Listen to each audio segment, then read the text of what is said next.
The Dawn Flows Home to the Sea, Part 1, by Mikhail Sholokhov. This book consists of 688 pages and is divided into 7 parts, subdivided into varying numbers of chapters. Our recorded Part 1 will cover Parts 1 through 3 of the printed version of the book. Our recorded Part 2 will cover Parts 4 through 7. The following information appears on the dust jacket of the book. Mikhail Sholokhov's The Dawn Flows Home to the Sea is a turbulent novel of the Don Cossacks at war, an unforgettable saga of loyalties divided with brother fighting brother, of homes pillaged, of stolen moments of passionate loving. A dynamic masterpiece which covers the troubled years between 1918 and 1921, this great work vividly depicts the death throes of the old Russian order and the birth of the new Soviet state. Nothing that has come out of Soviet Russia even faintly approaches the power of And Quiet Flows the Dawn, or its sequel, The Dawn Flows Home to the Sea. They stand alone in massive honesty, unprejudiced by political considerations, above red and white, almost above good and evil, an epic of the First World War, the Revolution, and the subsequent civil wars, unquestioned by participants and historians. This is perhaps the only masterpiece produced by a Soviet author. It deserves worldwide attention. The Chicago Daily News. Mikhail Sholokhov was born in the Don region and is of Cossack ancestry. He started to write at the age of 18, and he moved to the front rank of Soviet writers with the publication of The Dawn Flows Home to the Sea and Quiet Flows the Dawn. Universally regarded as one of the great writers of modern Russia, Mr. Sholokhov visited the United States with Premier Khrushchev's party in September 1959. The Dawn Flows Home to the Sea was translated from the Russian by Stephen Gary. The Dawn Flows Home to the Sea, Part 1. Part 1, Red Dawn or White. Chapter 1. Long lines of trucks rolled from the dawn through the Ukraine, carrying white flour, butter, eggs, and cattle to Germany. Each truck was guarded by a German soldier in a blue-gray tunic and peakless round cap, his bayonet at the ready. The German yellow boots with iron-shod heels tramped over the dawn tracks. The Bavarian cavalry led their horses down to drink in the dawn. But on the Don-Ukrainian frontier, the young mobilized Cossacks were fighting the Petlura regiments. Almost half the 12th Don Cossack Regiment was in action near Starobielsk, conquering a further piece of Ukrainian territory. To the north of the Don province, the Bolsheviks were being driven back. Reorganized and reinforced by officers from Novocherkass, the White Army was beginning to look like a real fighting force. The small detachments sent by the various districts were being amalgamated. The regular regiments were being reorganized and fitted out with their former equipment saved from the German war. The regiments were being formed into divisions, and the ensigns in charge at the staffs were being replaced by the original colonels, while even the commanding officers were gradually being changed. By the end of the summer, the army was crossing the Don frontiers and occupying the nearest villages of the Voronezh province. For 4 days, a squadron of Cossacks commanded by Pyotr Melyakov had been marching northward through villages and districts. Somewhere to the right of them, the Red Guards under Mironov were retreating towards the railway without risking a fight. During their march, the Cossacks saw no sign of the enemy. They did not advance far at a time. Without discussing the question, Pyotr, and for that matter all the Cossacks, had decided that there was no point in hurrying to death. On the 5th day they crossed the river Khoper. A swarm of midges hung like a muslin curtain over the meadowland. Their fine, vibrating hum sounded incessantly. They crawled into the ears and eyes of the horses and the riders. The horses snorted and shook their heads. The Cossacks waved their arms and incessantly smoked home-grown tobacco. Griegor was riding at the side of Christonia. They had kept together since the first day of their departure from Tatarsk. Anikushka, grown even fatter during the last few weeks, and looking more like a woman than ever, had also attached himself to them. The squadron numbered not quite 100. Pyotr's assistant was Sergeant Major Latishev, who had married into a Tatarsk family. Griegor was in charge of a troop. His Cossacks were almost entirely drawn from the lower end of the village: Christonia, Anikushka, Prokhorzhykov, and a score of other younger Cossacks. One of the other troops was commanded by Mitka Korshunov, who had been promoted to the rank of senior sergeant by General Alferov himself. Pyotr Melyukov and Latishev rode side by side. The Cossacks talked among themselves, occasionally breaking rank and riding 5 abreast. Some of them attentively surveyed the unfamiliar district, the meadowland, with pockmarks of ponds over it, the great barrier of willows and poplars in the distance. From their accoutrements it was evident that they were on a long expedition. Their saddlebags were packed with clothing and equipment, and their greatcoats were carefully rolled and strapped at the backs of their saddles. Every strap of the horses' harnesses was well waxed, and everything was in good repair and drawn tight. A month previously they had been confident that there was not going to be a war, but now they rode with a humble realization that bloodshed could not be avoided. They rode past a village with reed-thatched roofs to the huts. Anikushka pulled some homemade pastry from his trouser pocket, bit off half of it, and chewed away, his jaws working like a hare's. "Hungry?" Christonia glanced at him. "Why not? My wife cooked this." "You can guzzle," Christonia said, and added in a complaining and indignant tone, "Chew away, you unclean spirit. Where does he shove it all?" He turned to Griegor. "It's horrible to look at him these days. He's not a big man, but he looks as though he's about to burst." "Pyotr Pantelyev, where are we going to spend the night?" Tomilin shouted. Pyotr waved his whip. "Maybe in the next village, or maybe we'll push on to Kumilzhensk." Merkolov smiled in his curly black beard and whispered to Tomilin, "He's trying to get into Alferov's good books, the swine. He's in a hurry." They did halt in the next village for the night, and set out again at dawn for Kumilzhensk. But after riding some distance, they were overtaken by a courier. Pyotr opened the packet brought by the man, and sat swaying in his saddle as he read the letter, gripping the sheet of paper as tightly as though it were heavy. Griegor rode up to him. "An order?" he asked. "Uh-huh. What does it say?" "I'm to hand over the squadron. All the men of my year of service are recalled, and are to go to form the 28th Regiment. The artillerymen and the machine gunners also. It says, 'Put yourselves at the disposition of the commander of the 28th Regiment, to set out at once.' At once!" He turned to the squadron and shouted, "Forward!" The Cossacks rode on at a walking pace, glancing at one another and attentively watching Pyotr, waiting for him to speak. On their arrival at Kumilzhensk, he announced the terms of the order. The Cossacks of earlier enrollment bustled around preparing for their return journey. They decided to spend the night at Kumilzhensk and to break up and go their separate ways the next day at dawn. All day Pyotr had been seeking an opportunity to have a talk with his brother, and now he went along to him in his quarters. "Come out into the square," he invited Griegor. Griegor silently followed him out. Mitka Korshunov came running after them, but Pyotr coldly said, "Clear off, Mitka. I want to have a talk with my brother." Griegor glanced sidelong at Pyotr and saw at once that he had something on his mind. He tried to turn the conversation into lighter channels. "Isn't it strange? We've only ridden 100 miles from home, and the people are quite different.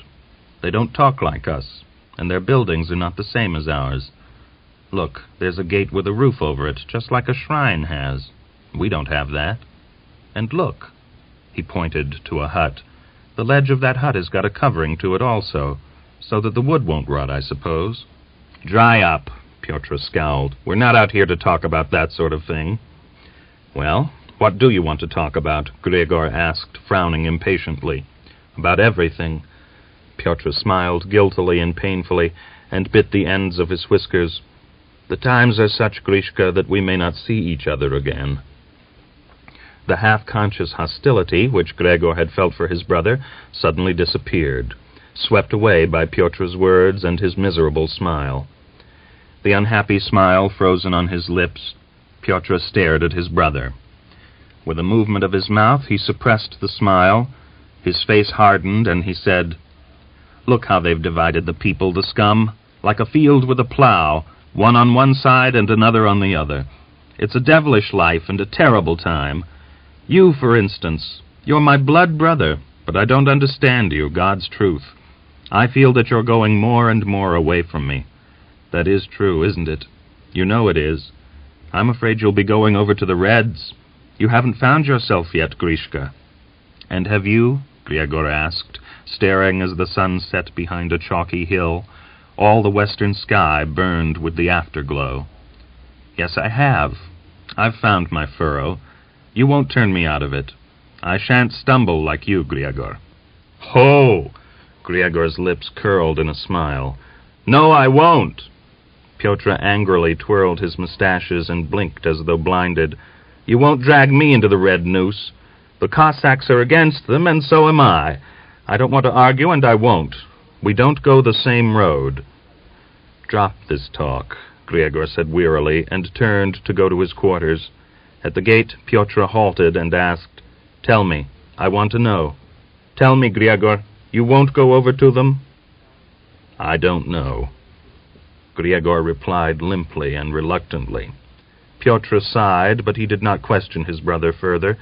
He walked away, disturbed and hollow-cheeked. To both him and Gregor it was painfully clear that the track which they had traveled together was lost in an impenetrable undergrowth of experience. Just as a path, beaten out by horse hoofs, slips down a hillside, and at the very bottom abruptly ends in a thicket of bushes. Next day, Pyotr led half the squadron back towards Vishenska.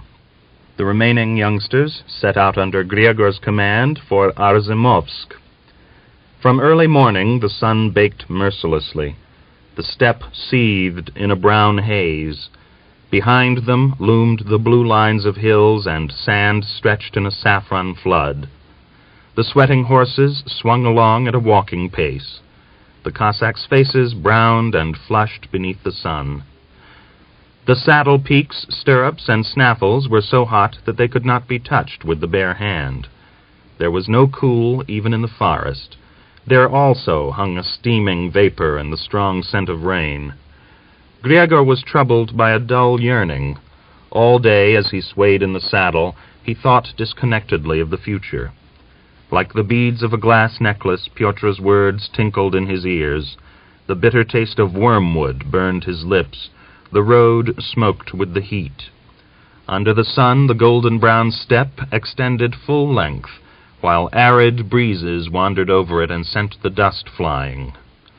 Towards evening, a translucent mist veiled the sun. The sky faded and grayed. In the west, clouds gathered mournfully, hanging almost motionless on the fine-spun thread of the horizon. Then, driven before the wind, they floated on menacingly, dragging their brown tails irritatingly low, their edges turning a sugary white. The detachment crossed a rivulet and pressed into a poplar wood. Before the wind, the leaves revealed their milky blue undersides and murmured in deep tones. Somewhere beyond the river Hoper, a slanting, sleety rain was scattered from the white fringes of the clouds, and the colorful hues of a rainbow appeared on its curtain. They spent the night in a lonely little village. Gregor saw to his horse, then went out into the garden of his quarters. His host, an elderly, curly-haired Cossack, told him anxiously, "You see that beehive? I bought the swarm the other day, and now for some reason all the young ones are dying off. Look, the bees are dragging them out." They halted by the log hive, and he pointed to the opening. With a low buzzing, the bees were bringing out the young ones' bodies and flying off with them. The master regretfully screwed up his eyes and bitterly smacked his lips. He had a jerky walk and swung his arms violently and awkwardly. Gregor stared at him with a vague feeling of dislike. Griagor sat down in the kitchen to drink tea sweetened with thick, sticky honey like glue. The honey smelt sweetly of herbs and meadow flowers. The tea was poured out by the master's daughter, a tall, handsome soldier's wife. Her husband had retreated with the Reds, and so her father was conciliatory and peaceable. He did not appear to notice his daughter's swift glance under her lashes at Griagor. She stretched out her hand for the teapot, and Griagor saw the gleaming, curly black hair in her armpits. More than once his eyes met her groping, inquisitive glance, and he thought she flushed and smiled warmly as their eyes crossed. "I'll make your bed up in the front room," she said after the tea, and went to fetch a pillow and rug. As she passed him, she scorched him with an openly hungry glance. While puffing up the pillow, she said hurriedly and quietly, as though the matter were of no import, "I sleep under the shed. It's stifling in the hut, and the fleas bite." Griagor removed only his boots, and as soon as he heard the old Cossack snoring, he went to her under the shed. She made room for him at her side, drew the sheepskin over herself, and lay silent, touching Griagor with her legs. Her lips were dry and harsh, smelling of onions and an intangible freshness. Griagor lay in her slender, swarthy arms until dawn. All night she pressed him violently to herself, insatiably caressing him, with jest and laughter biting his lips till the blood came, and leaving on his neck, breast, and shoulders the blue marks of her biting kisses and the tiny traces of her fine teeth. After the third cock-crow he tried to rise to go to the hut, but she held him back. "Let me go, dear, let me go, my little berry," he pleaded, smiling in his mustache and gently trying to release himself. "Lie a little longer. Lie down." "But we'll be seen. It'll be light soon." "Well, let them see us." "But how about your father?" "He knows." "What do you mean?" Griagor raised his brows in amazement. "Why, you see, yesterday he told me that if the officer wanted to, I was to sleep with him, for otherwise they'd take away the horse because of my husband, or something worse. My husband's gone off with the Reds." "So that's it." Griagor smiled humorously, although in his soul he felt affronted. She dissipated his unpleasant feelings. Amorously fondling the muscles of his arm, she shivered and said, "My husband isn't like you." "What is he like, then?" Griagor asked, staring with sobered eyes at the paling vault of heaven. "He's no good. He's weak." She trustingly nestled against Griagor, and dry tears sounded in her voice. "I lived with him without any sweetness in my life. He's no good for a woman's need." This unknown, childishly naive soul opened simply to Griagor's eyes, as simply as a little dew-fed flower opens. Griagor was intoxicated, and his pity was aroused. He caressingly stroked the rumpled hair of his new-found friend, and closed his weary eyes. The fading light of the moon soaked through the reed roof of the shed. A falling star sped violently towards the horizon, leaving a dying phosphorescent train in the ashen sky. A duck quacked on the pond, and the drake called with an amorous hoarseness. Griagor went off to the hut, lightly carrying his chilly body, flooded with a delicious ringing weariness. He fell asleep with the salty taste of her lips on his lips, carefully preserving in his memory the Cossack woman's yearning body and its scent, a complex scent of herb honey, sweat, and warmth. He was awakened by his Cossacks 2 hours later. Prokorzhikov saddled his horse and led it outside the gate. Griagor said goodbye to the master, whose eyes firmly met Griagor's hostile stare, and nodded to the daughter as she passed into the hut. She bent her head. A smile and the intangible bitterness of regret lurked in the corners of her fine lips. He rode down the side street, staring back. The lane wound past the hut where he had spent the night, and he saw the woman he had warmed gazing after him across the fence, her palm shielding her eyes. With unexpected yearning, Griagor looked back and tried to discern the expression on her face, to take in all her figure, but he could not. He saw only her head turning as her eyes followed him, as the head of a sunflower turns to follow the slow semicircular march of the sun. Chapter 2. In April 1918 there was a great cleavage in the Don province. The front-line Cossacks of the northern districts retired with the retreating detachments of Red Guards, while the Cossacks of the lower districts drove and pressed them towards the frontiers of the province, fighting at every step to free their native land. Only in 1918 was this great cleavage accomplished, yet it had had its beginnings hundreds of years previously, when the poorer Cossacks of the north, who had neither rich land nor vineyards nor valuable hunting and fishing grounds, broke away from Cherkass, from time to time made arbitrary descents upon the districts of Great Russia, and were the main stronghold of all rebels from the time of Stenka Razin onward. Even in later days, when the entire province, crushed by the Tsarist autocracy, was seething with unrest, it was the Cossacks of the upper districts who openly rose and, led by their atamans, shook the Tsarist system, fighting the imperial troops, plundering caravans on the Don, and raising the province to insurrection. By the beginning of May 1918, 2/3 of the Don province was clear of Bolsheviks.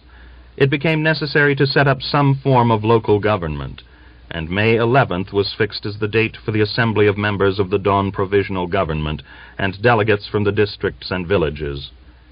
At a meeting of the Vishenska district, Panteleimon Melyakov was elected as a delegate. Together with Miron Korshunov, he set out to drive to Milyarova at dawn of May 6th, in order to reach Novocherkass betimes.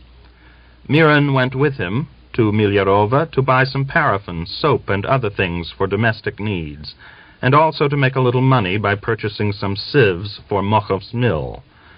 Miron Korshunov's raven horses easily drew along the light wagonette. The two men sat side by side in the colorful wicker basket. They reached the top of the hill above the village and began to talk. The Germans were stationed in Milyarova, and so Miron asked anxiously, "Do you think the Germans will have a whack at us? They're an evil lot." "No," Panteleimon reassured him. "Matvei Kashulin was in Milyarova the other day, and he says they're afraid. They don't dare touch the Cossacks." Miron laughed into his beard and played with his cherry-wood knout. Evidently happier in mind, he turned the conversation to other matters. "What government will you set up, do you think?" he asked. "We'll have an ataman, one of ourselves, a Cossack." "God grant it. Choose a good one. Put the generals through their paces as a gypsy does a horse." "We will. The Don is not yet poor in wise heads." They lapsed into silence. A breeze chilled their backs. Behind them, across the Don, the flaming fire of the dawn was splendidly, silently burning the forests, the meadows, the lakes, and woodland glades. A sandy rise looked like yellow copper, and the stunted bushes reflected a dull bronze. They arrived at Milyarova the next evening and spent the night with a Ukrainian acquaintance living by the elevator. After breakfast next morning, Panteleimon went to the railway station, while Miron harnessed his horses and drove off to the shops. He safely passed the level crossing, and then for the first time in his life he saw Germans. 3 Landsturmers were coming straight towards him. One of them, a short, thick-bearded man, waved his hand. Anxiously chewing his lips, Miron pulled on the reins to stop his horses.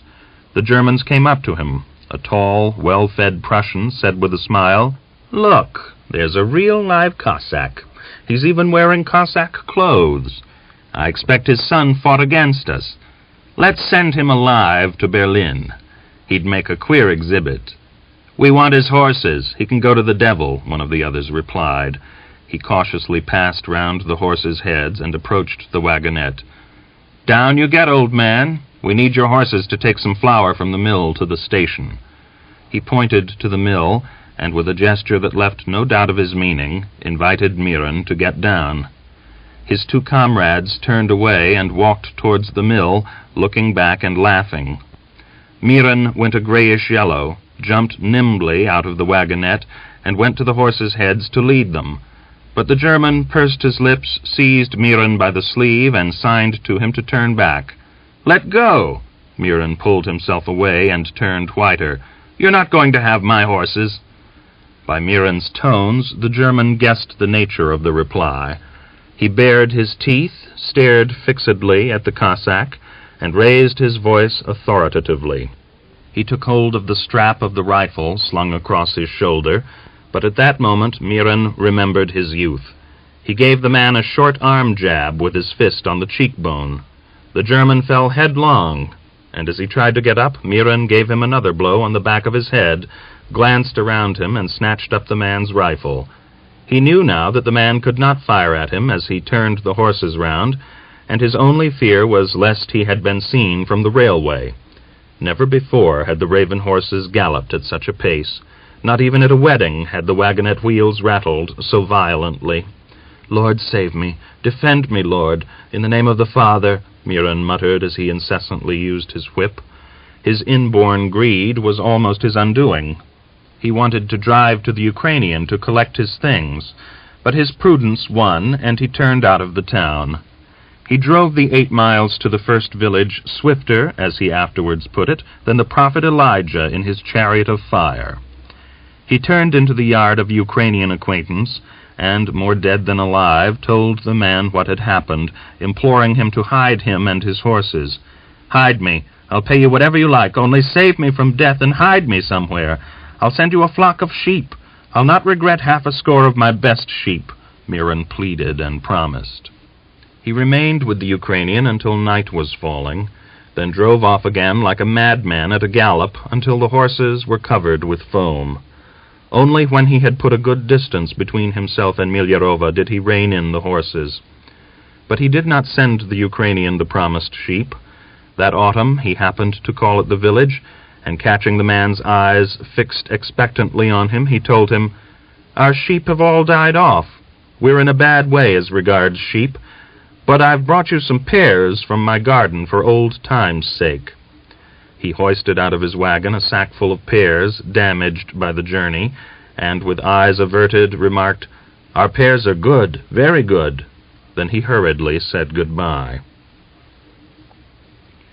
While Miran was galloping out of Milyarova, Panteleimon was at a railway station. A young German officer wrote out a pass for him, questioned him through an interpreter, and benevolently told him, "You can have a pass, but remember that you need an intelligent government. Elect a president, a czar, or what you will, provided he has some statesmanship and carries out a loyal policy in regard to Germany." Panteleimon stared at him with unfriendly eyes, took his pass, and went to buy his ticket. Arrived at Novocherkass, he was amazed at the number of young officers in the town. They crowded the streets, were sitting in the restaurants, and flocked around the Ataman's palace and the court of justice where the council was to be held. In the house, set apart for the delegates, Panteleimon met several other Cossacks from his district. The delegates were mainly composed of Cossacks, there being only a few officers and rather more representatives of the provincial intelligentsia. The talk centered on the question of electing a provincial government, but only one thing emerged clearly: an ataman must be chosen. The names of several popular Cossack generals were being bandied about, and the merits of respective candidates discussed, but none appeared to be satisfactory. One of the men taking part in the discussion, a lieutenant and district delegate, spoke with some heat. "What do you mean there isn't any suitable man? How about General Krasnov?" "What Krasnov?" "Gentlemen, aren't you ashamed to ask?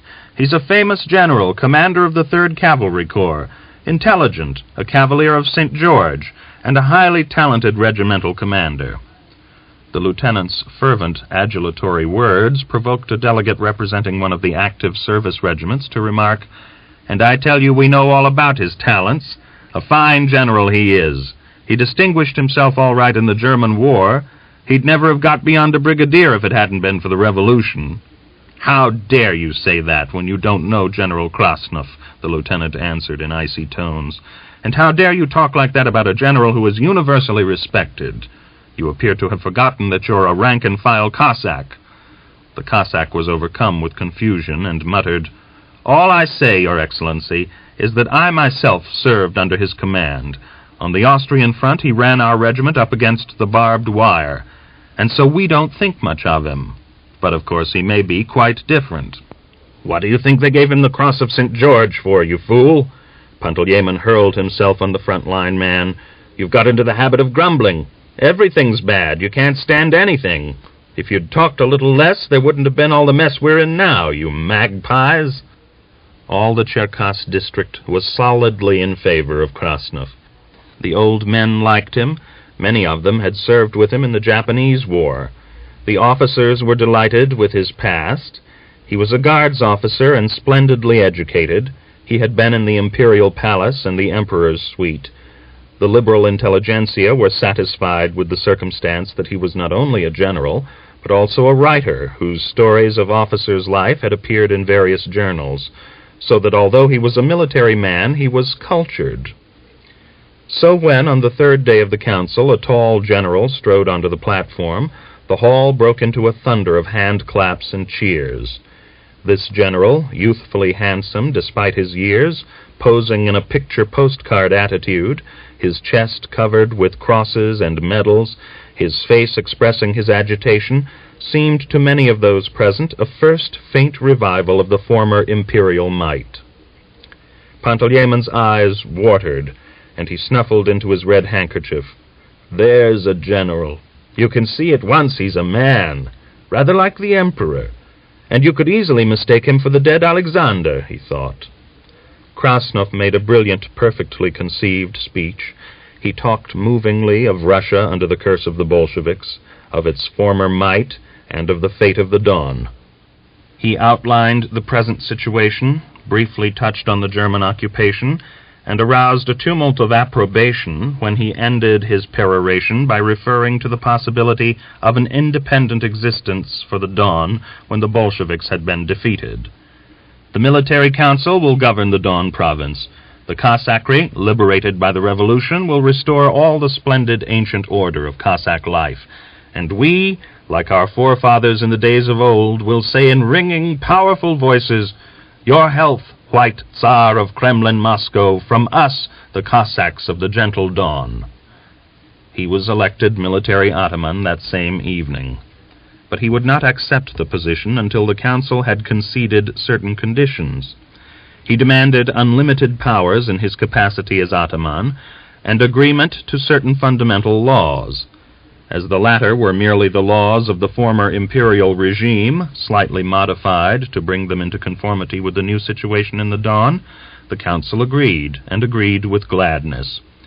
Even the flag he proposed was reminiscent of former days: blue, red, and yellow stripes to signify the Cossacks, foreign settlers, and Kalmyks.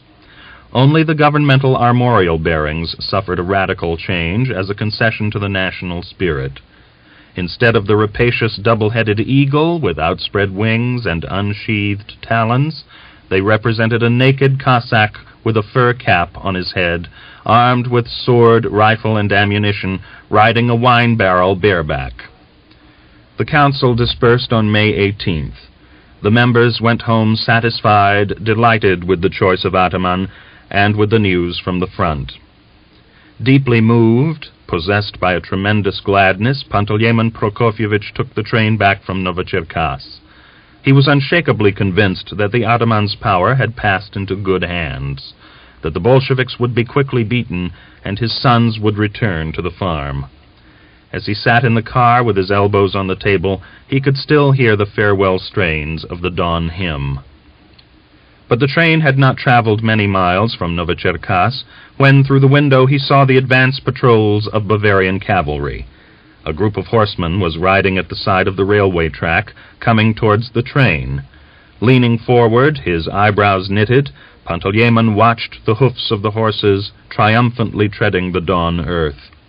After they had passed, he sat for a long time huddled in his seat, breathing heavily, his back to the window.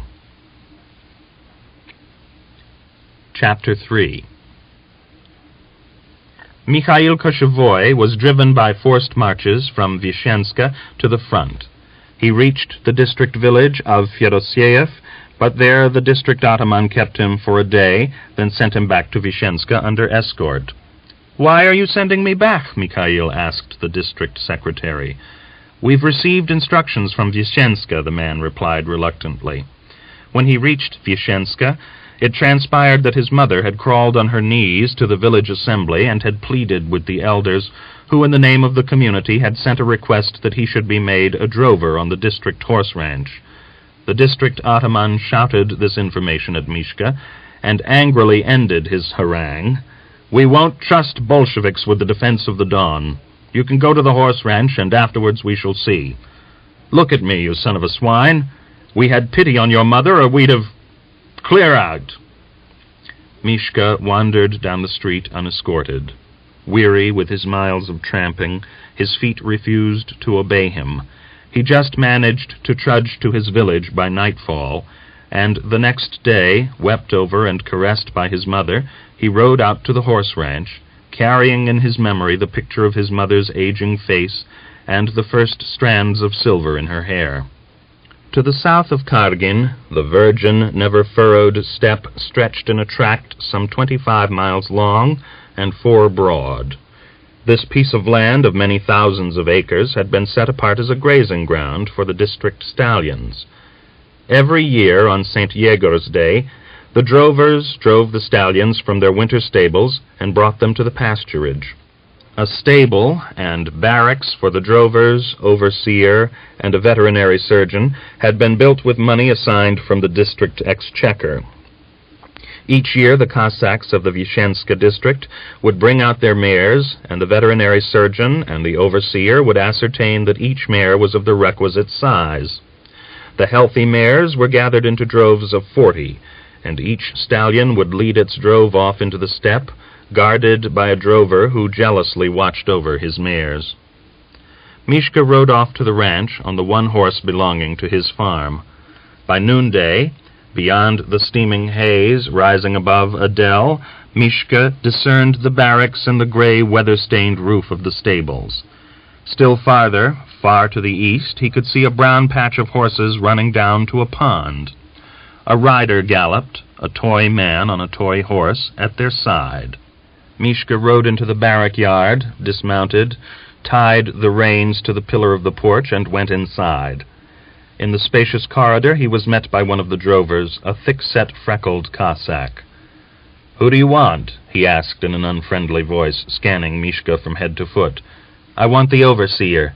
"He's not here. He's gone out. His assistant's here, second door on the left. And what do you want him for? Where are you from?" "I've come as a drover."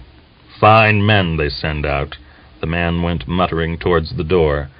The rope of his lasso, thrown across his shoulder, dragged on the floor behind him. Opening the door and standing with his back to Mishka, he waved his whip and said more kindly, "Ours is heavy work, brother. Sometimes we spend a couple of days on end in the saddle."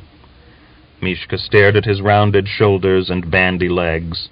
In the light of the doorway, every line of his awkward figure was silhouetted distinctly and sharply. His bow legs amused Mishka.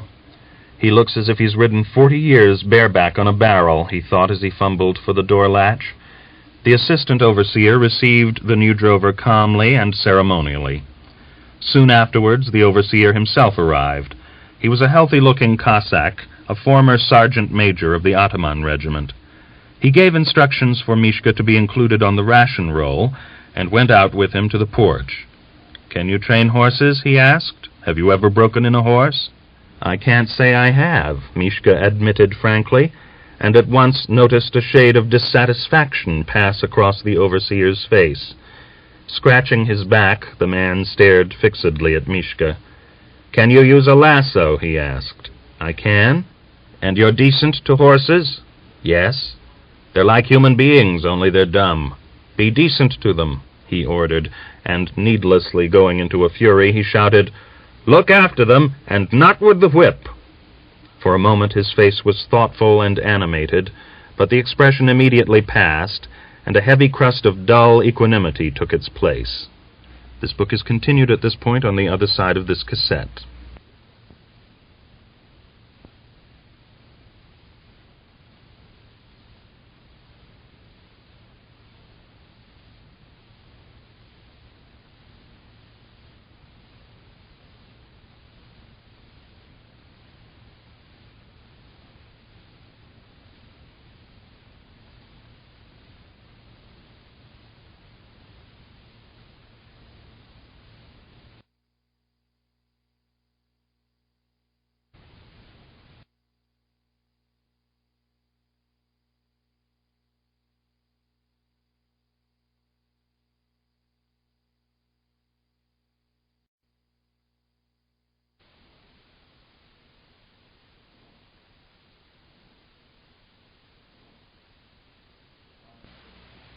The Dawn Flows Home to the Sea, Part 1, by Mikhail Sholokhov, continued. For a moment his face was thoughtful and animated, but the expression immediately passed, and a heavy crust of dull equanimity took its place. "Married? No? You're a fool. You ought to get married." The overseer gladly pulled him up. He stood silently staring for a moment into the far-flung breast of the steppe, then yawned and went into the barracks.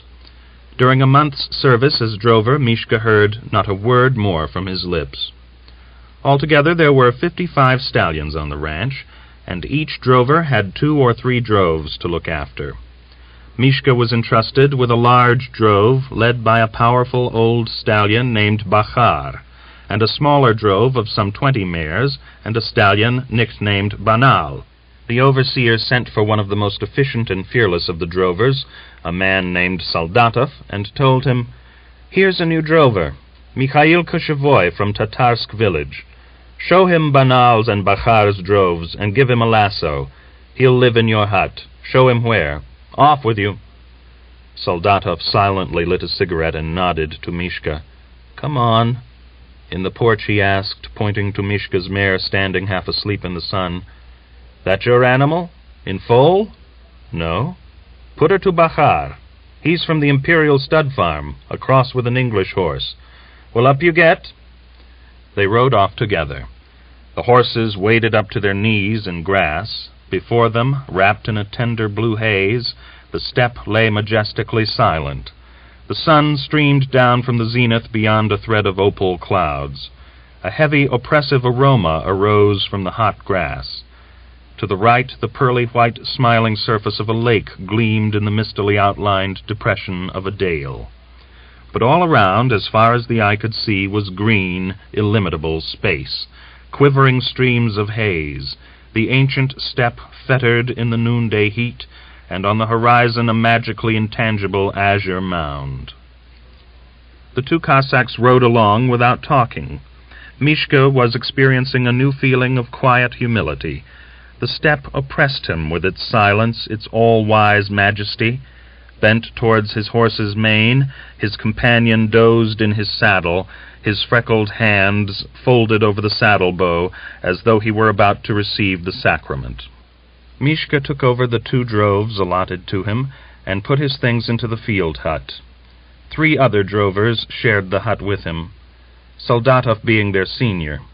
He willingly introduced Mishka to his duties, telling him the character and habits of the stallions, and with a thin smile advising him, "By rights you're supposed to do your work on your own horse, but if you go on riding her day after day you'll wear her out. Let her join the drove, saddle someone else's, and change horses pretty often."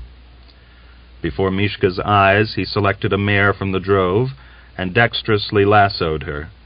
He saddled her with Mishka's saddle and led her up to him. "Mount this one. You can see she's never been broken in, the devil. Up you get!" he shouted angrily, pulling strongly with his right hand on the reins, while his left pressed against the mare's belly. "Handle them gently, and keep your eyes open for Bachar. Don't ride too near him, or he'll smash you," he added as he held the stirrup and fondly patted the mare's udder. For a week Mishka rested, spending all day in the saddle. The steppe humbled him, authoritatively compelled him to live a primitive, vegetative existence. The drove would shift around not far off, and Mishka would sit dozing in the saddle or throwing himself down on the grass, would thoughtlessly watch the white flocks of clouds wandering over the sky. At first this state of renunciation of the world delighted him. Life so remote from people even seemed pleasant. But towards the end of the first week, when he was accustomed to his new situation, a vague fear began to trouble him. Over there, people are settling their own and others' fates, and here I am minding mares. I must clear off or I shall dry up, he thought. But a second lazy whisper inside him said, "Let them fight. There they're dying, but here there is liberty, grass and sky. There men are angry, but here there is peace. Why worry over what others are doing?" Yet his thoughts began to prick his humble quietude, and this drove him to seek the company of others. He tried more frequently than at first to fall in with Soldatov, and attempted to make his closer acquaintance. Evidently Soldatov was never oppressed by his loneliness. He rarely spent the night in the hut, but was almost always with his droves. He lived an animal life. He was always planning new ways of preparing food, and could cook unusually well, as though he had done nothing else all his life. Once he saw Mishka plaiting a fish line from horsehair, and asked him, "What are you doing that for?" "To catch fish." "And where are the fish?" "In the lake." "What do you catch them with?" "With bread and worms." "You're not joking." "Have a bit." Mishka pulled a piece of carp out of his trouser pocket and offered it to Soldatov. Another time, as Mishka was following his drove, he came upon a bustard caught in a trap set by Soldatov. Nearby stood a cleverly made imitation of a bustard, and the nets were artfully hidden in the grass. Soldatov cooked the bustard that same evening in a hole in the ground, first scattering burning coals over it. He invited Mishka to dine with him. "How did you come to be here?" Mishka asked him. "I'm an only son." Soldatov was silent for a moment. Then he asked abruptly, "Listen, is it true what the boys say, that you're one of the Reds?" Not expecting such a question, Mishka was embarrassed. "No. Well, yes, I went over to them, and I was caught." "Why did you go over? What were you looking for?" Soldatov asked, chewing more slowly. They were sitting around the fire above a dry ravine. The dung blocks smoked thickly. A little flame flickered up from the ashes. Behind them the night breathed off a dry heat and the scent of withered wormwood. The inky sky was streaked with falling stars. Mishka stared cautiously at Soldatov's face, lit up by the firelight, and replied, "I wanted to fight for the people's rights." "What rights? Tell me." Soldatov's voice was low and stealthy. For a second Mishka hesitated. He thought his companion deliberately put a fresh block on the fire in order to conceal the expression on his face. Then he plucked up courage and said, "Equality for everybody, that's what. There ought not to be lords and peasants, understand?" "Don't you think the cadets will win?" "No, I don't." "So that's what you wanted." Soldatov changed his tone and jumped to his feet. "You son of a swine, you wanted to betray the Cossacks to the Jews!" he shouted piercingly and evilly. "You wanted to root us all up, aha! So that the Jews could build their factories all over the steppe, so that they could drive us off our land." The astounded Mishka slowly rose to his feet. He thought Soldatov was about to strike him and stepped back. Seeing that Mishka was retreating, the other swung his fist. But Mishka caught his arm in mid-air, and squeezing it at the wrist, promisingly advised him, "You stop it or I'll mark you. What are you shouting for?" They stood facing each other in the darkness. Trampled under their feet, the fire died out. Only a dung block, kicked aside, smoked at the edges. With his left hand, Soldatov seized the collar of Mishka's shirt, gathering it in his fist and raising it upward, seeking to release his right hand. "Let go of my shirt," Mishka panted, twisting his strong neck. "Let go, I tell you. I'll kill you, do you hear?" "No, I'll kill you. You wait," Soldatov snorted. Mishka released himself, threw the other back, and feeling a horrible desire to strike, to kick him, to give his own hands free play, tremblingly readjusted his shirt. Soldatov did not attempt to come at him. Grinding his teeth, he shouted between his curses, I'll tell the overseer at once, you serpent, you reptile, Bolshevik." "If he tells, make up some lie. They'll put me in prison. They won't send me to the front, so I shan't be able to go over to the Reds. I'm done." Mishka turned cold, and his thoughts, seeking a way out, cast about desperately like a fish in a little pool left by the abating floodwater of a river. "I'll kill him. Choke him now. There's nothing else for it." And already his mind sought for an excuse. "I'll say he tried to kill me, and I caught him by the throat. In the fight?" He strode towards Soldatov, and if the other had come to meet him at that moment, death and blood would have crossed swords above them. But Soldatov stood shouting curses, and Mishka halted, his legs trembling, the sweat pouring down his back. "Wait, do you hear? Soldatov, stop it! Don't shout! You started on me first!" His jaws working, his eyes wandering distractedly, he began to plead abjectly. "I didn't strike you, and you seized hold of my shirt. What did I tell you anything for? If I offended you, forgive me. By God!" "Well?" Soldatov gradually calmed down. After a while, turning away and pulling his hand out of Mishka's cold, sweaty hand, he said, "You wave your tail like a snake. All right, I won't tell anybody. I'll have pity on your foolishness, but don't let me see any more of you.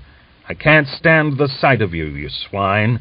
You've sold yourself to the Jews, and I've got no pity on such as sell themselves for money." Mishka smiled abjectly and miserably in the darkness, though Soldatov could not see his smile, as he could not see Mishka's tightly clenched fists. They parted without another word. Koshevoy frenziedly whipped up his horse and galloped off in search of his drove. In the east, lightning was flickering and thunder rolling. The storm passed over the steppe that same night. Towards midnight a wind sprang up and went raging over the ground, dragging a chilliness and a bitter dust after it like a curtain. The sky was overcast. The lightning scattered the piled masses of dark cloud. There was a long silence, and then in the distance a premonitory roll of thunder. A granular soughing of rain began to beat down the grass. By the gleam of a second flash of lightning, Koshevoy saw the clouds heavily, menacingly black in the sky, and on the earth his horses gathered into a bunch.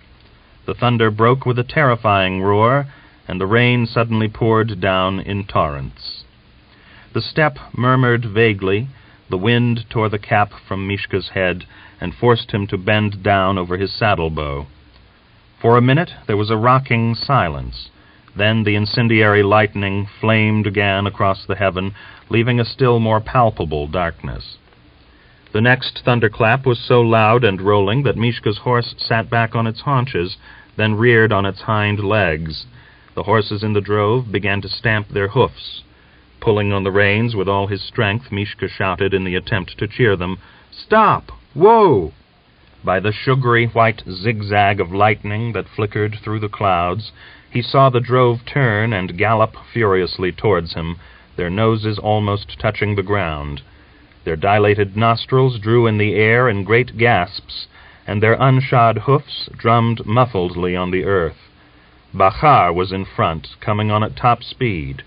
Koshevoy pulled his horse round and just succeeded in dodging the drove. They poured past and halted a little way off. Not realizing that, agitated and frightened by the thunder, they had galloped to him because of his shout, Mishka called again, even more loudly, "Stop! Now!" Again in the darkness he heard the thunderous roar of hoofs galloping towards him. In his terror he struck his mare between the eyes with his whip, but he was too late. One of the frantic horses crashed against his animal's croup with its breast, and he flew out of the saddle as though flung from a sling. He was saved from death by a miracle. The main body of the drove tore more to the right of him, and only one mare caught his right arm with her hoof. He rose and cautiously moved away, keeping as silent as possible. He heard the drove a little way off awaiting his cry, ready to dash again towards him at a furious gallop, and he heard the characteristic snort of the stallion. He did not reach the hut until dawn. Chapter 4. During the winter, Eugene Listnitsky had been twice wounded, but each time the wound had been trivial, and he had returned to the struggle. But in May, while the volunteer army was resting in Novocherkass, he felt indisposed and obtained a fortnight's furlough. Although he greatly wanted to go home, he decided to stay in Novocherkass in order not to lose time on long journeys. A comrade in his platoon, a Captain Gorchakov, took his furlough at the same time, and he proposed that Listnitsky should stay with him at his house in Novocherkass. "I haven't any children, and my wife will be glad to see you. I've told her about you in my letters," he said. At noon they drove to a little detached house huddled in one of the streets close to the railway station. "There is my residence," Gorchakov said, hastening his steps. His large black eyes moistened with happy agitation. He strode into the house, filling the rooms with the pungent smell of the soldier. "Where's Olga Nikolaevna?" he shouted to the maid who came out from the kitchen. "In the garden? Come along, Listnitsky." In the garden a spotted shade was lying under the apple trees, and the air was scented with honey and hot earth. From a sidewalk a tall woman dressed in yellow came to meet them. She stood for a moment with her palms pressed to her breast as though frightened, then ran towards them with her hand outstretched. She ran so swiftly that Listnitsky saw only her knees beating against her skirt, the pointed toes of her slippers, and a golden flood of hair tossing turbulently around her head. Standing on tiptoe and flinging her bare arms around her husband's neck, she kissed him on his dusty cheeks, his nose, eyes, and lips.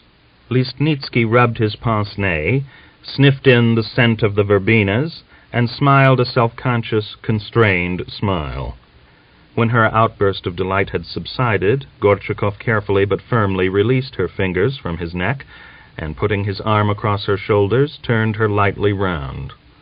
"Olga, this is my friend Listnitsky." "Listnitsky? I'm very glad to meet you. My husband has told me about you," she said, running her smiling eyes over him. They went back together to the house. Gorchakov's hairy hand, with its ugly nails, rested around his wife's slender waist.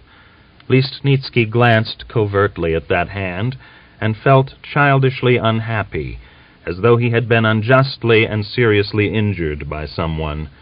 He stared at the silky skin of her cheeks, at the rosy shell of her tiny ear, half hidden by a strand of rusty gold hair.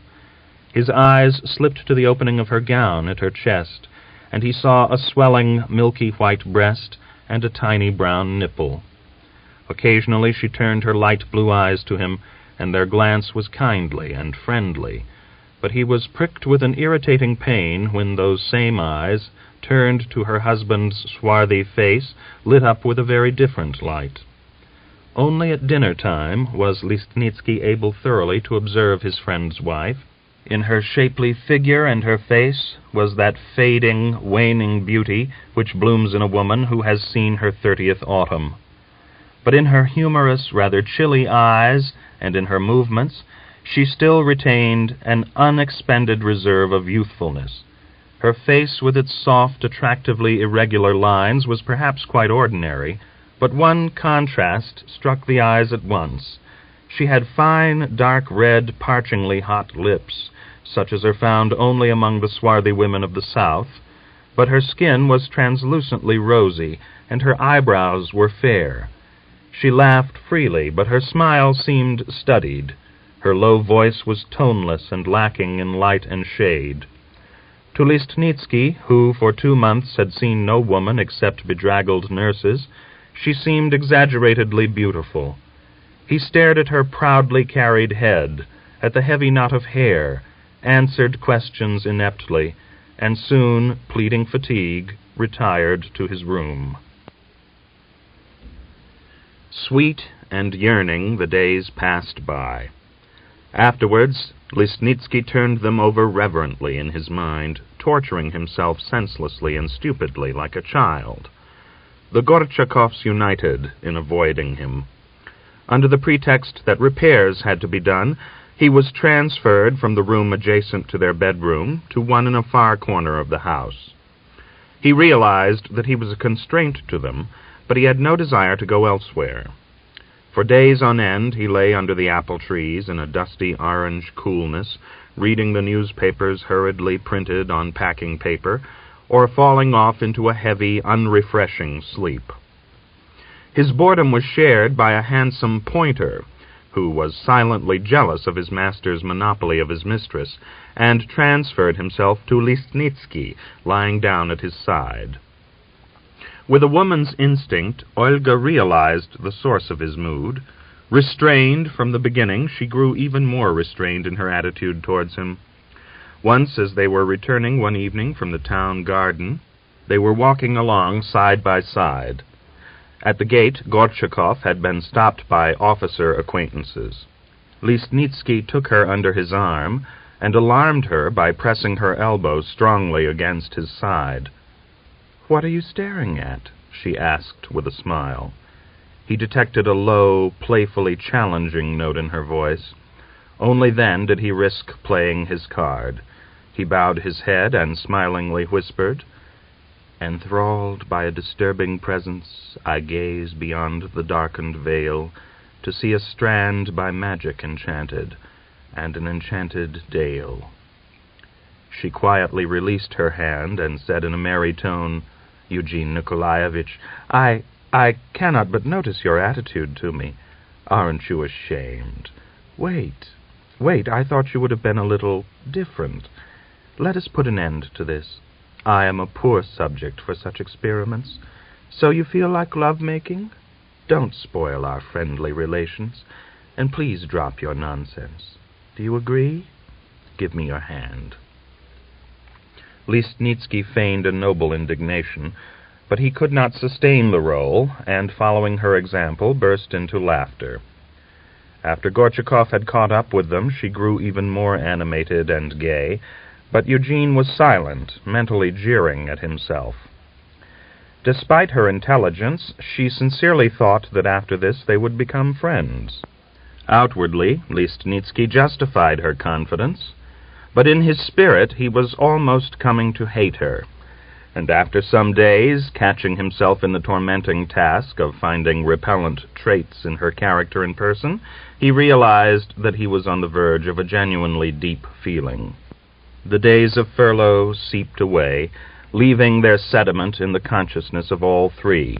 The volunteer army, freshly complemented and rested, prepared to strike a blow, and marched to the Kuban, taking Gorchakov and Listnitsky with it. Olga saw them off. A black silk gown emphasized her quiet beauty. She smiled with tear-stained eyes. Her swollen lips gave her face an agitated, childish expression. So she remained in Listnitsky's memory. And he long and carefully retained the memory of her clear, unfading portrait in his devotion endowing her with an intangible aureole. In June, the volunteer army was drawn into battle. In the very first struggle, Gorchakov was struck by a piece of shell. He was dragged behind the lines, and an hour later, as he lay bleeding on a cart, he told Listnitsky, "I don't think I shall die. They're going to operate on me at once. They say they haven't any chloroform. It's not worth dying. What do you think? In any case, in full possession of my senses and so on, Eugene, don't leave Olga. Neither I nor she has any relations. You are honest and decent. Marry her. Or don't you want to?" He stared at Eugene with entreaty and hatred in his eyes. His unshaven cheeks quivered. He pressed his blood and mud-stained hand carefully against his chest and went on, licking the rosy sweat from his lips. "Promise me you won't abandon her? If the Russian soldiers don't beautify you as they have me. You promise? She's a fine woman."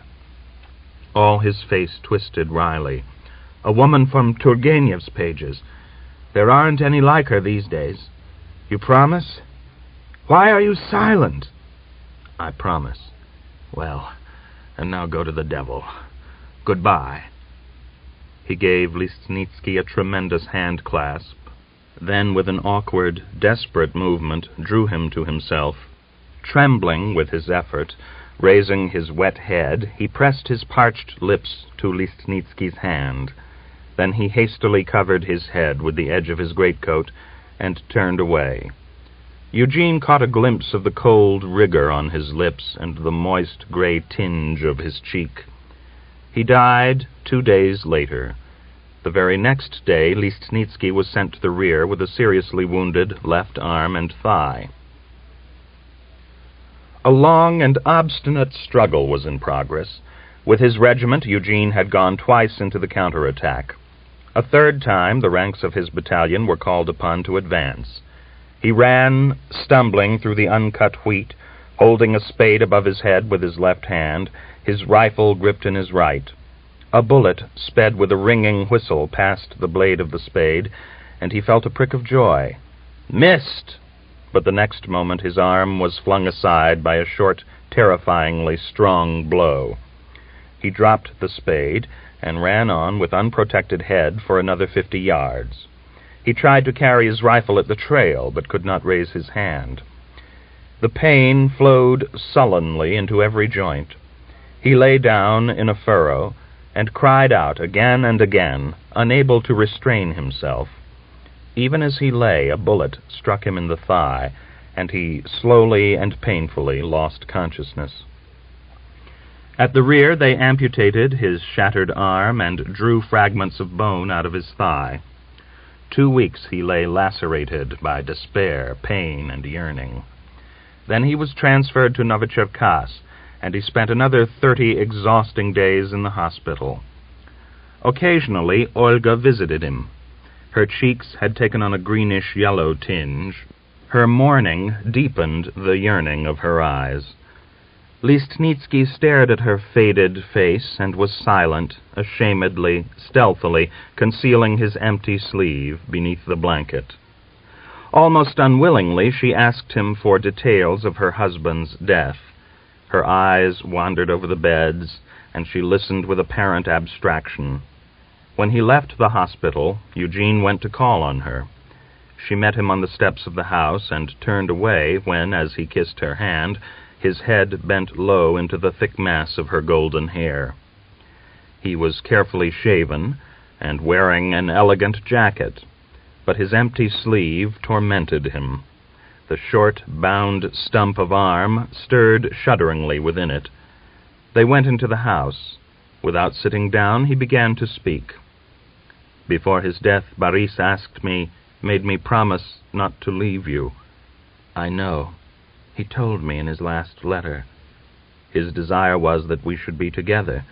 Of course, provided you agree, provided you will marry a disabled man. I ask you to believe. A speech about my feelings now would sound... But I sincerely desire your happiness. His embarrassment and disconnected, agitated remarks moved her. I've thought about it. I am willing, she said. We'll go to my father's estate. We can settle the rest afterwards. Yes. He respectfully touched her marble hand with his lips. When he raised his humble eyes, he saw the shade of a smile slipping from her lips. Love and an oppressive sensual desire attracted Listnitsky to Olga. He began to visit her daily. Worn out with the everyday struggle, his heart longed for fairyland. He deliberated with himself like the hero of a classical novel, patiently seeking exalted feelings which he had never felt, in the desire perhaps to conceal and adorn the nakedness of his simple physical attraction to her. Nevertheless, with one wing, the legendary touched reality. Not only sexual attraction, but some other invisible thread bound him to this woman who had so fortuitously entered his life. He sadly analyzed his own experiences, realizing only one thing with clarity. He, mutilated and knocked out of the ranks, continued as before to be authoritatively governed by an unbridled and savage instinct. Everything was lawful to him. Even during the mournful days when Olga was still carrying within her the bitterness of her heavy loss, Eugene, afire with jealousy of the dead Boris, longed for her, longed frenziedly. His life foamed like a raging whirlpool. In those days, men who had smelt power, who were blinded and deafened by all that was happening around them, lived passionately and avidly, only for the moment. Perhaps for that reason also, Listnitsky hastened to tie the knot of his and Olga's lives, maybe sadly realizing the inevitable destruction of that for which he had faced death. He wrote to inform his father that he was intending to marry, and would be bringing his wife to Yagodnoye. He ended his letter with the mournfully ironic words, I have done my bit. I could still with one hand exterminate the revolting scum, this accursed people over whose fate the Russian intelligentsia have wept and slobbered for decades. But truth to tell, it now seems savagely senseless to me. Krasnov will not be reconciled to Denikin, and inside both camps there is intriguing, plotting, infamy, and mischief-making. I'm coming home to embrace you with my one arm, and to live with you, watching the struggle from outside. I am no longer a soldier, but a stump, physically and morally. I am tired. I capitulate. Undoubtedly, this is partly due to my marriage and the desire to ensure myself a quiet harborage. A few days before they departed from Novocherkass, Eugene transferred to Olga's house. After the night in which they came together, she appeared to grow hollow-cheeked and to darken in her features. She yielded to his importunities, but seemed oppressed by the situation in which she found herself, and was wounded in her spirit. Eugene did not know, or wished not to know, that they had different measures for the love that bound them together, but the same measure for their hatred. Before their departure for Yagodnoye, Listnitsky thought only reluctantly and disconnectedly of Aksiniya. He protected himself from thought of her as a man shields himself from the sun with his hand. But willy-nilly, memories of his association with her, which in the course of the years had developed into a vital union, began to disturb him more and more insistently. At one time he even thought it would not be necessary to break relations with her. Olga would agree. But a sense of what was decent rose uppermost, and he decided that after his arrival he would talk to her, and if possible, break with her. They arrived at Yagodnoye late on the fourth day after leaving Novocherkass. Eugene's old father met them about a mile from the estate. Eugene noticed how slowly his father removed his hat and lifted his leg across the seat of his light drozhki. "I have come to meet my dear guests. Let me have a look at you," the old man said, awkwardly embracing the bride and thrusting his greenish-gray mustache into her cheeks. "Get in with us, Papa. Sit in my place, and I'll sit with the coachman," Eugene proposed. The old man sat down at Olga's side, wiped his mustache with his handkerchief, and restrainedly examined his son. "Well, how are you?" "I'm very glad to see you again, Papa." "So you're maimed, you say?" "It can't be helped." His father gazed at him, endeavoring to conceal his commiseration beneath a harsh expression, and keeping his eyes away from the empty sleeve of the tunic. "It's nothing. I've got used to it," Eugene shrugged his shoulders. "Of course you get used to it," his father hastened to say, "so long as your head is whole. You've come back with honor, and you've even taken a beautiful prisoner." Eugene was delighted with his father's refined, old-fashioned gallantry, and asked Olga with his eyes, "What do you think of him?" From her animated smile and her warm eyes, he realized that she liked the old man. Eugene sat with his back to the horses, smiling as he glanced at his father, at Olga, at the road slowly rising behind them, at the distant hilltop and horizon. What a lonely spot, and how quiet! With a smile, Olga watched the crows flying across the road, the clumps of wormwood and clover speeding past. "They've come out to meet us." His father screwed up his eyes. Eugene looked over his shoulder, and although still too far away to recognize anybody, felt that one of the women was Aksiniya, and flushed heavily. He expected her face to show signs of agitation when the drozhki passed through the gates. His heart beating violently, he glanced to the right and noticed her. But he was astonished to see her quietly gay and smiling. It was as though a burden had fallen from his shoulders, and he nodded to her. "What a vicious beauty! Who is she? Challengingly beautiful, isn't she?" Olga indicated Aksiniya with eyes that expressed her admiration. But Eugene had recovered his composure. He calmly and coldly agreed. "Yes, she's a beautiful woman. She's our maid." Olga's presence set its impress on everybody at Yagodnoye.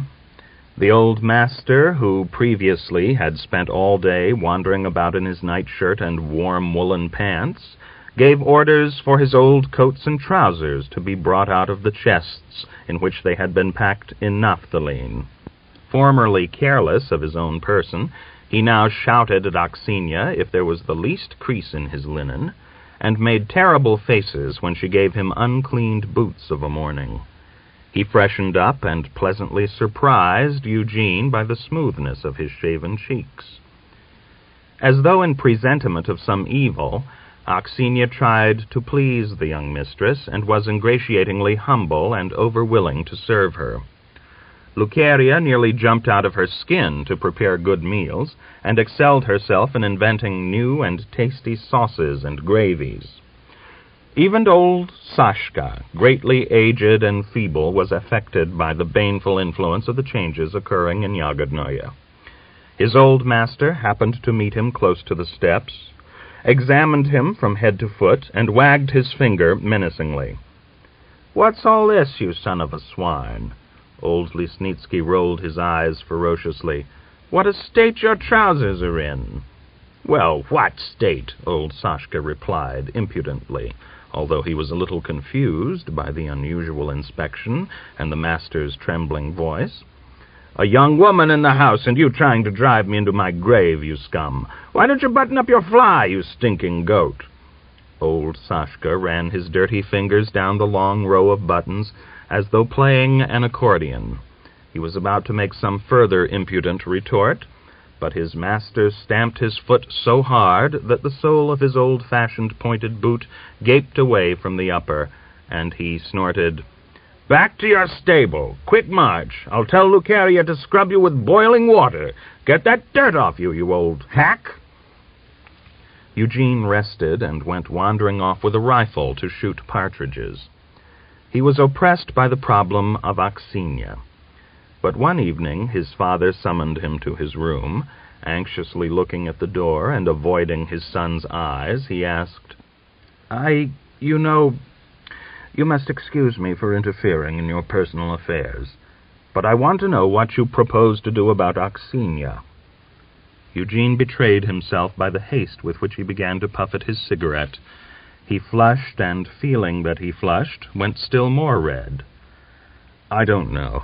I honestly don't know," he admitted frankly. The old man said weightily, "But I know. Go and talk to her at once. Offer her money. Hush money." He smiled. "Ask her to go away. We'll find someone else." Eugene went immediately to the servants' quarters. He found Aksenia standing with her back to the door, mixing dough. He stared at the fluffy curls around her neck and said, "Aksenia, I want to speak to you for a minute." She turned swiftly, endeavoring to give her face an expression of complacence and tranquility. But Eugene noticed her fingers trembling as she turned down her sleeves.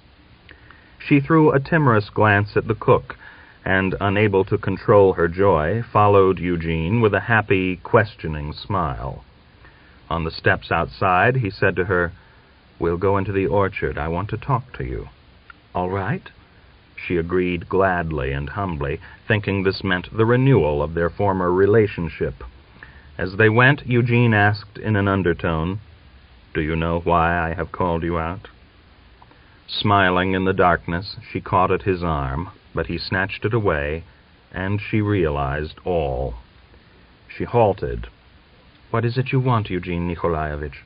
I'm not going any farther." "Good. We can talk here. No one will hear us."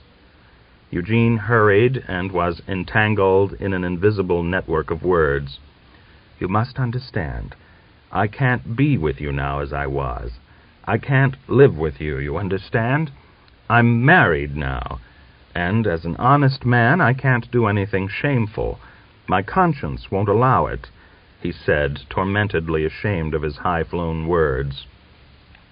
Night had only just arrived from the darkened east. In the west a strip of sky was still livid with the sunset. In the threshing floor men were threshing by lantern light, taking advantage of the fine weather, and the machinery pulsated with life. The man incessantly feeding the threshing machine was crying hoarsely and happily, "More! More!" In the orchard was a deep silence and the scent of nettles, wheat, and dew. Aksenia said nothing. What do you say? Why are you silent, Aksenia? I've got nothing to say. I'll give you money. You must go away. I think you'll agree. It will be difficult for me to be always seeing you. In a week my month will be up. Can I finish out the time? Of course, of course. Aksenia was silent for a moment. Then sideways, timidly, as though she had been beaten, she moved closer to Eugene and said, "Well, I'll go. You won't be sorry after. It was my need that made me so shameless. I was tortured with being alone. Don't condemn me, Eugene." Her voice was ringing and dry. Eugene tried in vain to discover whether she were serious or joking in her remarks. "What do you want?" He coughed irritatedly, and suddenly felt her again timidly feeling for his arm. A few minutes later he emerged from behind a damp, scented currant bush. Before he reached the house he stooped, and with his handkerchief rubbed his trouser knees, green with grass juice. As he went up the steps he looked back. Through the window of the servants' quarters he saw Aksenia, with hands flung up behind her head, tidying her hair. A smile was playing on her lips.